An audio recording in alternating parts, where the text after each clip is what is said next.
Hey guys, Doyle here with Doyle Basement Records. I hope everyone is doing well. I'm doing very well. It's Saturday night, probably 10:30, 11. I didn't really look. And we're in here in Kansas City. We're gonna continue on my top 20 favorite voices in music. And like I said, I didn't pick any hip hop, unfortunately. I just wanted to do just regular like singing voices. I should do maybe a top 10 favorite rappers of all time. I might do that. But before we get started, want to hit that like button, hit the subscribe button. Please leave me a comment in the comment section. Let me know if I suck, if I'm doing all right. And remember, guys, if you're into perfection and perfectly good editing, this video is not for you. I make mistakes and I just wing it through the whole time I'm talking to you guys. And I got a little cheat sheet here from here and there, but other than that, we're gonna get started here just in a minute. I just want to let you know I'm gonna be doing other. I've been working on my top 100 favorite albums. Of course, that one's gonna take a little bit longer, but I'm also gonna do my. I don't know how many on the guitar players, but I want to do my favorite guitar players of all time. Doesn't mean talent-wise or whatnot, and then I will do who I think are the best guitar players, and then my generation's best. But other than that, I think we're gonna get back into my top five or top five, the rest of the top 10, my favorite vocals. And remember, I already did 20 to 16. Now we're gonna be doing 15 to 11. And well, what number am I? Number 15 has 2. Yes, that's how I'm going to do this one. I'm sorry. So these two bands are both considered goth bands. So I'm going to show you Three Doors Down. I'm not gonna lie, I was a pretty big Three Doors Down, 3 Days Grace fan when I was in high school and a little bit out of it.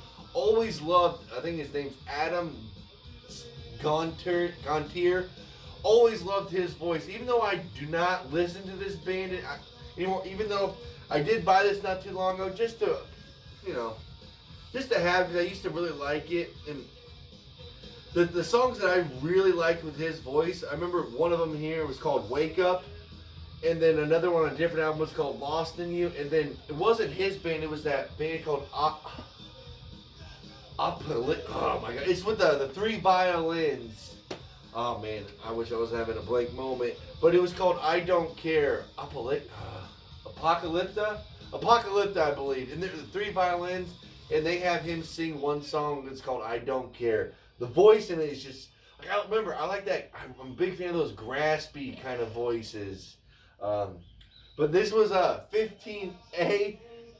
Him is 15B, another goth band I was really into high school. You know, I was never a goth guy or anything like that, but I always enjoyed goth music, or some may call it emo music, when I was younger. I still enjoy it from time to time, not as much. I still own some goth records just so I could have and bring up the past, how we all do in music. But Vilvallo, I was a big fan of this band with the Heartogrammed. Yeah, probably from like. Thank God, like I have some tattoos on me. Thank God I couldn't get tattooed at like anywhere between like 14 and 18. Well, I should say 18 because that's when I did. But 14 to 17, I would have probably had like 5 autographs on me. But yeah, I cheated on this top 20, so it's almost like top 21. But that will be the only one I will do that on. Next up, number 14. Mr. Bill Withers. His voice. Oh man, he has such a unique voice. I love. And I kind of got. I've always heard of Bill Withers. I really got into him, man, not too long ago. I would say no more than 3 years ago. I kind of took a little dive into his catalog, I should say. And that his live album he put out, oh man, maybe a year and a half ago. It's probably my top 5 if not my top 10 favorite live albums of all time. I might do a little top, speaking of top fives or top tens of live albums for a episode. Yeah, I think I might do that as well. Look at that, I'm thinking of new ideas. How about that? But this album is just called Still Bill. But like I said, his live album runs about $40. If you can pick it up, it's worth every single penny. It is a great live album, man. I ain't listening to the Ramones live album for the Record Store Day for the second time. Alright, let's see. On with the next one. I guess I can hold it. Mr. Ray Charles. And you know what's funny? I just now started listening to Ray Charles jazz. I've been listening to his like Christmas music since I was a kid. And I've always loved his voice, but I never dived into Ray Charles or any jazz music for that matter. But always loved his voice with this Christmas songs he did. That one album where he's on the sleigh and there's snow around him and he's standing up on the sleigh. Great album. But yeah, I'm just fine because I got this album and I got one of his box sets that I haven't fully listened to. Yeah, I did finish this. This is a pretty fun album. I got a great deal on it too, man. Look at this. I mean, the only the corners aren't even. They're not too bad for only $7 album. I mean, it's still in really good shape. They're Charles, was it Genius plus Soul equals Jazz? Arranged by Quincy Jones and the Ralph Burns. And I picked this album up maybe 3 weeks ago, I think.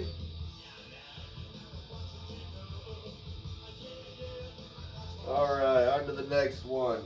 Unfortunately, the next two, I do not own any of them on LP. And then even the next one, I thought I might have had one of his albums. I did not.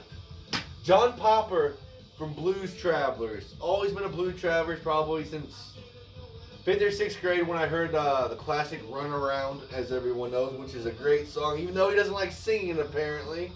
But love his voice, man. Like that one song, Hook, he does. Or he's like, it doesn't matter how I sing as long as I sing with infection, in which he does. His voice, and fucking great harmonica player. I'm a big reggae fan on, what was that Revolutions album they did about a decade ago? He had John Popper on one of the songs, and he just played harmonica. It was fantastic. It was a reggae song. But, yes, I would love to own some Blues Travelers on LP, but man, they don't do any reissues, man. I'm breaking the bank on them. I mean, they're not cheap. I always keep my eye out, in case I see one of them, because I will definitely get it. But after that, man, I think we're going to be on to the next one. And for the last one of the night, my number 11 is from a band called Fortunate Youth. And his name is Dan Kelly. He's a reggae guy out of California. Dude, I love this band. This probably is one of my favorite reggae bands. I've seen a lot of reggae bands live. A lot of them. They put on one of the best performances. I saw them when this is why I really love them too. Okay, one of the first times I saw them, they still weren't that okay, I'm 32. This is 12, 13 years ago. And they were real popular in the West Coast. And they kind of started traveling, more east, like Kansas City. They played at they played at a bar called the Record Bar. And me and a few of my friends are just excited. We pregame, head up to the Record Bar. That is it was the Record Bar, I believe. It was in Westport. There was barely anybody. And I'm talking about maybe 20. I'm gonna say 25 people. That's including the people that work there. Not including the band though, because they got kind of a big band. But yeah, 25, 30 at the most that people, including people that work there. So the few bartenders and whatnot. And they still played one hell of a fucking show. And I remember, like, I videotaped some of it. And, like, I'm looking around, like, there's me and a few of my friends and maybe like 10 other people. Maybe 15. But like I said, there was other people, you know, kind of at the bar or whatnot. But there was fucking no one. And they jammed. It was just like maybe like a practice for them. They didn't make any money. And they kept having I remember the waitress kept bringing up drinks for them. So they were drinking pretty good. So they probably spent more than on drinks than they made that night, without a doubt. But then I saw them, like I said, that was my first time, and I saw them quite a few more. Each time, it was a lot more people, and a lot more than a lot more. And last time I saw them, they did very well. They had quite a few people. And that's funny, because it's how it was with, Tribal Seeds as well, which is a great reggae band. I might do a reggae, man, I'm thinking of all these other new episodes I don't want to do now. I think I want to do another, or not another because I haven't done one. Do just a reggae post of me just bullshitting about reggae and how I fell in love with it and the bands that you should check out if you are interested in reggae. Other than that, I am going to probably shoot another video after this, but I'm probably going to upload this one tomorrow, and then if I do another one right after this, I will do it, let's see, tomorrow will be Sunday, Monday or Tuesday. I'm going to try to pump out some videos for you guys, but other than that, I think that should be it, I believe, unless I can think of anything else I can talk about real quick, which I really cannot. But, alright guys, I think that might be it. Why don't you hit that like button, hit the subscribe button, and please leave me a comment in the comment section. Let me know if I suck, if I'm doing alright for you guys. Other than that, until next time, have a good one.